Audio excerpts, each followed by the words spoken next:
Okay, let's talk about a landmark new law that has just completely redrawn the map for the UK's entire digital economy. Seriously, this thing is ambitious, it's powerful, and it affects everyone, from the world's biggest tech companies right down to the reviews you read online. So, let's dive into our masterclass on the DMCC Act. First things first, you need to understand the stakes here. This new law has some serious teeth. We're talking about penalties that can hit a staggering 10% of a company's entire global turnover. This is definitely not a slap on the wrist.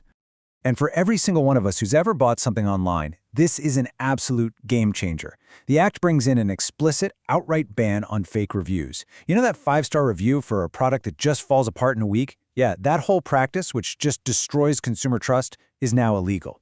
And right at the top of the pyramid, the Act creates a brand new, custom-built rulebook. It's designed specifically to manage the immense power of the largest and most influential tech firms that operate in the UK. And this is the piece of legislation behind it all. The Digital Markets, Competition and Consumers Act 2024. It's a huge, sweeping law designed to really boost competition and protect all of us in this modern digital age. So, let's be crystal clear. This is not just some minor update. It's a fundamental rewrite of the rules of the game for the digital age. We're going to break down its 4 key parts, and we'll start with the one that's making all the headlines, the new digital rulebook. Okay, so Part 1 of the Act sets up a whole new regulatory regime, and it's aimed squarely at the most powerful digital companies out there. The goal here is to proactively shape how they behave to make sure the markets stay fair and competitive for everyone. Now, the key to this new regime is a designation called Strategic Market Status, or SMS for short. Just think of it as a special category for the real digital giants. If a company gets this status, a whole new set of rules suddenly applies directly to them. So how does a firm actually get this SMS designation? Well, the UK's regulator, that's the Competition and Markets Authority, or CMA, applies a 3-part test. They look for substantial and entrenched market power, they assess if the company has a position of strategic significance, and finally, they check if it meets a pretty hefty turnover threshold. And that threshold, first and foremost, is a global one. The company or its wider group has to have a global turnover of more than £25 billion. This makes sure the rules are focused on genuine global players. But, there's also a UK-specific trigger.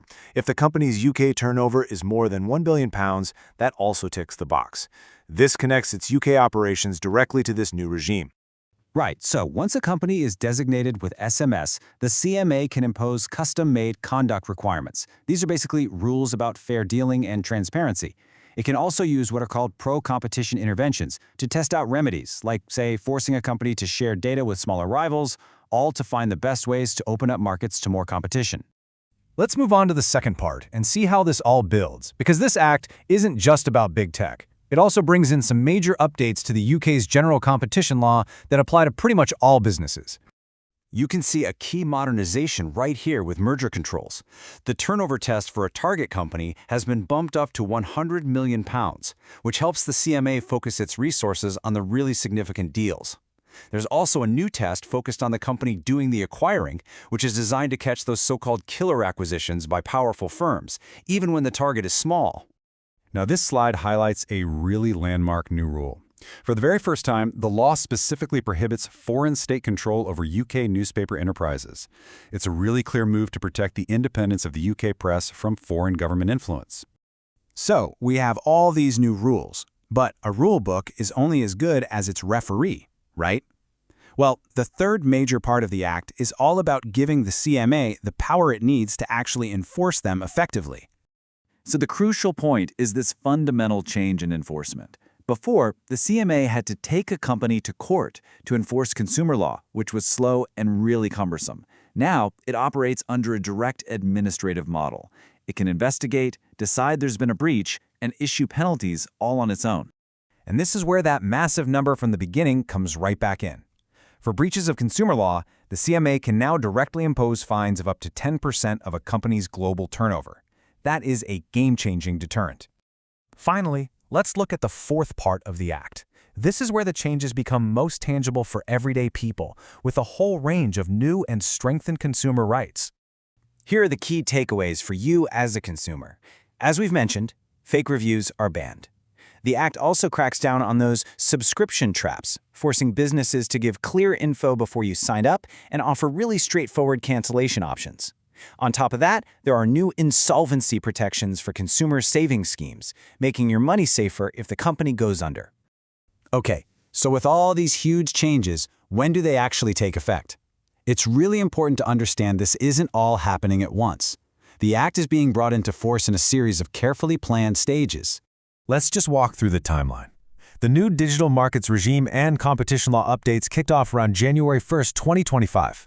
Then on April 6, 2025, the CMA's direct enforcement powers and the unfair trading rules came into force.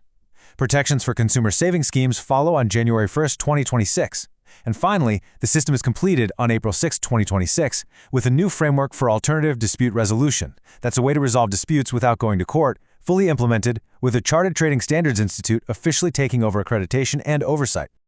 So there you have it. The Digital Markets, Competition and Consumers Act is, you could argue, the biggest shakeup of UK regulation for the digital age. The powers are in place, the rules are written, and the timeline is set.